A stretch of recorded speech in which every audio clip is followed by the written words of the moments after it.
Hello friends, તો આજે આપણે વાત કરવી છે એક પરિપત્રની. આમ તો પરિપત્ર તમે જાણો છો કે ભાઈ સામૂહિક રીતે દરેકને સંબોધીને લખાતો હોય. તો અહીંયા એક પરિપત્ર છે આપણી સામે. ધોરણ દસમાં શિક્ષણના વિષયના સમાવેશ બાબતે જાણ કરતો તમારે પરિપત્ર લખવાનો છે. તો તમે જોઈ રહ્યા છો કે પરિપત્ર હોય ને એનો એક અહીંયા ક્રમાંક આપવામાં આવેલો હોય. મ, પછી સંશોધન, પછી 2025, 2587 આવી રીતના કરીને એક ક્રમાંક, જેને આપણે જાવક ક્રમાંક કહીએ, બરાબર. જાવક ક્રમાંક આપવામાં આવેલો હોવો જોઈએ. પછી તમે જુઓ છો કે ગુજરાત માધ્યમિક અને ઉચ્ચતર માધ્યમિક શિક્ષણ બોર્ડ, એમની વિગત અહીંયા આપી છે. સેક્ટર 10B આ એનું સરનામું છે, જૂના સચિવાલય પાસે, ગાંધીનગર, અને તારીખ આપેલી છે. મિત્રો તમે જોઈ રહ્યા છો પ્રતિ કરીને જિલ્લા શિક્ષણાધિકારી શ્રી તમામ, અહીં કાઉન્સમાં આવું લખેલું હોવું જોઈએ. મેં નથી લખ્યું એટલે હું લખી નાખું છું ગુજરાત રાજ્ય. બધા જ જિલ્લા શિક્ષણાધિકારી શ્રીઓને આ સંબોધીને લખવામાં આવેલો પરિપત્ર છે ભાઈ. સૂચના એટલે કે વિષય તમને આપેલો છે કે શૈક્ષણિક વર્ષ 2025-26 માટે ધોરણ 10ના વિષય માળખામાં વોકેશનલ શિક્ષણના વિષયનો સમાવેશ કરવા બાબત ભાઈ. સંદર્ભ અહીંયા એક ટાંક કરેલી છે, સંદર્ભ તરીકે આપેલું છે.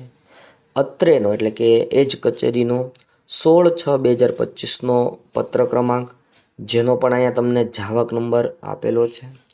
ગુજરાત રાજ્ય આચાર્ય સંઘનો તારીખ 8/8/2025નો એક પત્ર, એનું પણ અહીંયા સંદર્ભ આપવામાં આવેલું છે ભાઈ.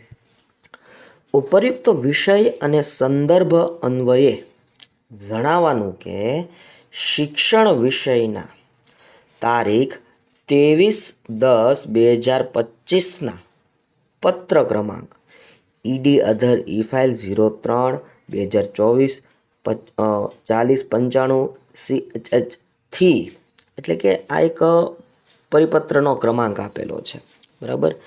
અથવા તો પરિપત્ર કહી શકાય અથવા લેટર કહી શકાય, એનો એક ક્રમાંક નંબર આપેલો છે. એનાથી ધોરણ 10માં હિન્દી માધ્યમની શાળાઓમાં જે વિષય છે તે ઉપરાંત વધારાના 8મા વિષય તરીકે વોકેશનલ શિક્ષણનો વિષય ઉમેરવા માટે સરકારશ્રીની મંજૂરી મળેલ હતી. તેમજ ધોરણ 10માં અન્ય માધ્યમની શાળાઓના વિદ્યાર્થીઓ જો ત્રીજી ભાષા અને વોકેશનલ વિષય બંને રાખવા ઈચ્છતા હોય તો તેવા વિદ્યાર્થીઓને સ્વૈચ્છિક ધોરણ 10માં 8મા વધારાના વિષય તરીકે વોકેશનલ શિક્ષણનો વિષય રાખી શકે તે અંગે સરકારશ્રીની મંજૂરી મળેલ હતી. જે અન્વયે અત્રેના સંદર્ભ 1માં દર્શિત તારીખ 16/3/2025ના પત્રથી આપને તાબા હેઠળની તમામ માધ્યમિક અને ઉચ્ચતર માધ્યમિક શાળાઓને આ વિગતો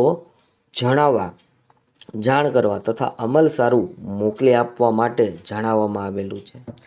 હવે આ એવું કહેવા માગે છે કે ભાઈ વોકેશનલ વિષય ધોરણ 10માં રાખવાની વાત આપણે થઈ ગયેલી છે, તમે જાણો છો. એના માટે અમુક પરિપત્રો થયા હોય, બરાબર. એની માટે અમુક પરિપત્રો થયા હોય, અમુક ઠરાવ પાસ થયા હોય. તો આ ઠરાવ છે, પરિપત્રો છે, એની વિગતો અહીંયા રજૂ કરવામાં આવી. આ પરિપત્રમાં પણ ટાંક કરીને, બરાબર, એના પરિપત્રોને ટાંકીને અહીંયા રજૂ કરવામાં આવ્યા કે ભાઈ આવા પરિપત્રો થઈ ગયેલા છે.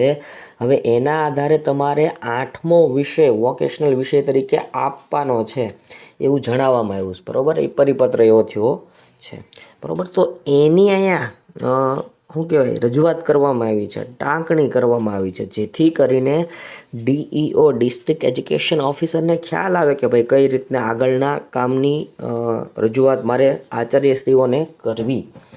ચાલો પછી જુઓ, ગુજરાત રાજ્ય આચાર્ય સંઘના સંદર્ભ 2 દર્શિત પત્રથી અત્રેની કચેરીને રજૂઆત મળેલ છે કે ઉક્ત પત્રમાં દર્શાવેલ વિગતો ધોરણ 10માં વોકેશનલ વિષયને 8મા વિષય તરીકે દાખલ કરવા સંદર્ભે ગુણાંકન એટલે કે 8મો વિષય નાખશું ભાઈ તો માર્કમાં તો ફેર પડશે ને. ગુણાંકન ગુણપત્રકમાં ટોટલ ગુણ અને 8મા વિષય તરીકેના ગુણ બાબતે સ્પષ્ટતા થવા વિનંતી કરેલ છે ભાઈ.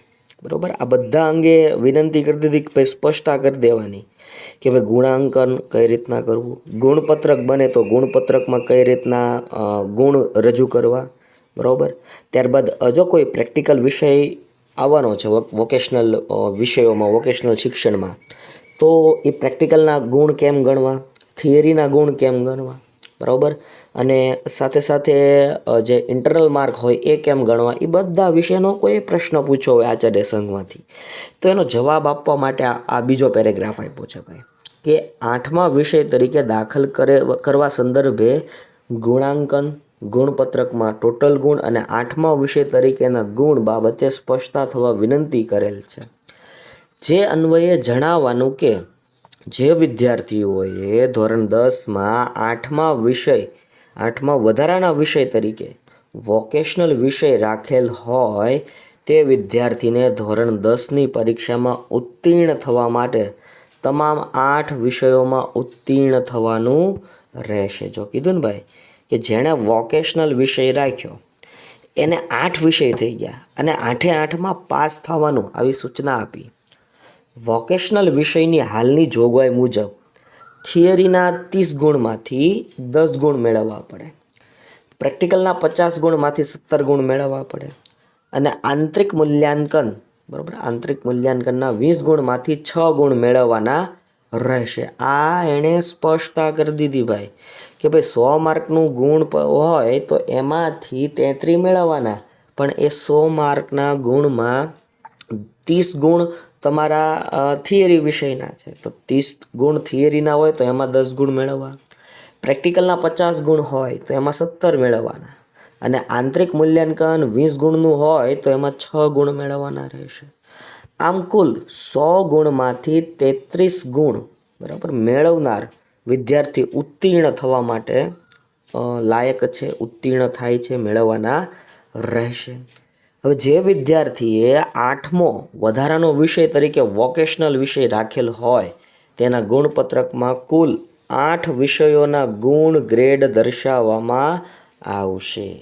હવે જેણે 8મો વિષય વોકેશનલ સ્ટડી, વોકેશનલ વિષય રાખ્યો તો એને 800 માર્ક થઈ જાય. બરાબર, કેમ કે 8 વિષય થઈ જાય અને એ પ્રમાણે પછી એનો ગ્રેડ આવે. તો ઉપરયુક્ત વિગતો આપના તાબાની તમામ માધ્યમિક અને ઉચ્ચતર માધ્યમિક શાળાઓને જાણ તથા અમલ સારું મોકલી આપશો જી. બરાબર, તો અહીં કીધું એ પ્રમાણે ભાઈ કે આ તમારે મોકલી આપવાનું છે અને અહીંયા સહી હોય, સિગ્નેચર કરીને હોય ભાઈ. બરાબર, અહીંયા સિગ્નેચર હોય, જે આમ ટૂંકમાં મસ્ત સિગ્નેચર કરવી હોય એ કરવાની હોય. સંયુક્ત સચિવ, હકીકતે અહીંયા સચિવ દ્વારા આ માહિતી આપવામાં આવેલી હોય. ગુજરાત માધ્યમિક અને ઉચ્ચતર માધ્યમિક શિક્ષણ બોર્ડ ગાંધીનગરના સંયુક્ત સચિવની આ સિગ્નેચર છે. આ નકલ રવાના પણ કરી દીધી માનનીય અધ્યક્ષ શ્રી ગુજરાત માધ્યમિક અને ઉચ્ચતર માધ્યમિક શિક્ષણ બોર્ડ ગાંધીનગર ખાતે એમની નકલ રવાના કરી દીધી. પ્રમુખ શ્રી ગુજરાત રાજ્ય આચાર્ય સંઘ એમને પણ જાણ કરી દેવામાં આવી. બરાબર, ત્રીજું તમારે હજી કંઈ લખવું હોય તો તમે આરામથી લખી શકો છો. હવે તમને આવા પરિપત્રો લખતા આવડી ચૂક્યું હશે હું માનું ત્યાં સુધી. તો વિડીયોને એક લાઇક કરી દેજો, શેર કરી દેજો અને કમેન્ટ સેક્શનમાં કમેન્ટ કરી દેજો. આવા નવા પરિપત્રને લગતા, ચર્ચાપત્રને લગતા વિડીયો હવે તમને ડેઇલી જોવા મળશે. બાકી ફરી મળીશ નવા વિડીયોમાં. ત્યાં સુધી રજા લઉં. જય હિન્દ, જય ભારત, વંદે માતરમ.